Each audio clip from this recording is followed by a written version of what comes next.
Tractor tap અને આ છે મલ્ચિંગનું મેન્યુ.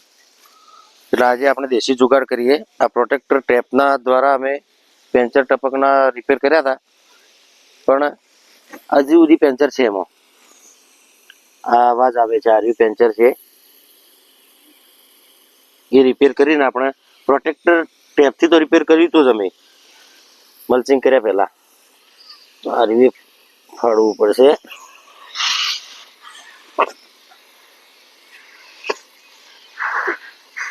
આ જુઓ, આ પ્રોટેક્ટર ટેપથી રિપેર કરેલું હોય એમાંથી જ પાણી આવ્યું આવે, તો એના આપણે દેશી જુગાડથી પેન્ચર રિપેર કરીએ છીએ. મલ્ચિંગનું મેન્યુ હોય, મલ્ચિંગના મેણિયાથી એને રિપેર કરીએ.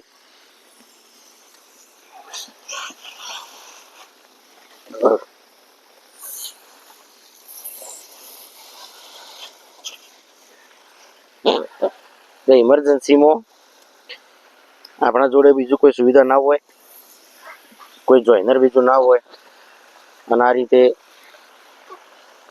પાણી ટપકતું હોય, પેન્ચર હોય, લીકેજ હોય ટપકની લાઈન, તો મલ્ચિંગના મેળિયાથી જ તમે એને રિપેર કરી શકો છો.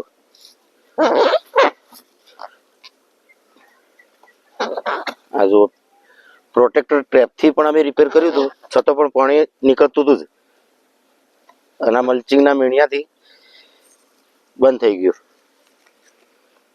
એટલે આ જો બિલકુલ પાણી આવતું બંધ.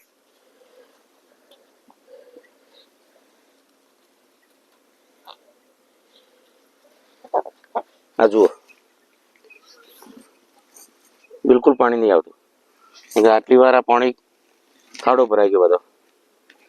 એટલે પ્રોટેક્ટર ટ્રેપ ના હોય તો પણ દેશી જુગાડ આ મલ્ચિંગનું જ મેન્યુ છે. આ મલ્ચિંગના મેણિયાથી જ આપણે આને જે પેન્ચર હોય રિપેર કરી શકો છો. એટલે તમે પણ ખેડૂત મિત્રો, જો તમારા જોડે ઇમરજન્સીમાં પ્રોટેક્ટર ટ્રેપ અથવા તો જોઈનર ના હોય અને ઇમરજન્સીમાં ચાલુ હોય, મોટર ચાલુ કરી હોય, પેન્ચર હોય, તો આ રીતે મેણિયાથી જ તમે મલ્ચિંગના મેણિયાથી જ એને રિપેર કરી શકો છો. આ છે એક દેશી જુગાડ. જય હિન્દ.